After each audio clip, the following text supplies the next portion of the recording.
उस जमीन का फसल जो है ना कम से कम 2.5 हाथ तक उसका जड़ जो है नीचे जाता है। और जो हमारे मान लीजिए कि उस फसल को नमी मिलना चाहिए। अब मान लीजिए कि जैसे हम लोग कोई फसल लगाते हैं, कोई ऐसा जमीन होता है बलुआही टाइप का, जो उसका जो है ना 1.5 हाथ 2 हाथ ऊपर जो है ना उसका हाल नहीं रहता है, उसका हाल जो है ना 3 हाथ नीचे रहता है। जैसे कि आप लोग देखे होंगे क्या तरबूज का खेती लोग जो करता है तो 1 महीना पहले जो है ना दर्री मारता है, इतना गड्ढा करता है। उसके बाद फिर 15 दिन के बाद जो है उसमें मट्टी डालता है और मट्टी डालने के बाद जो है ना फिर छोड़ देता है। फिर जो है ना उसमें मट्टी डाल करके तब उसमें बीज लगाया जाता है।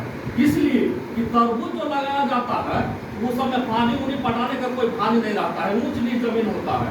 तो इसलिए दर्री मारता है कि वो हम बीज जो डाले तो सीधे उसका जड़ 3 हाथ नीचे तक जाएगा। तो वही चीज हमारे एको हरियाली में है कि अगर हम जो है ना एको हरियाली अगर डालते हैं तो वह सीधे जो है 2.5 हाथ तक उसका नीचे जड़ जाता है।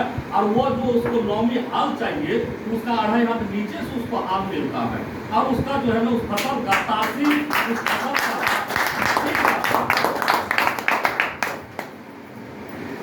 Thank you.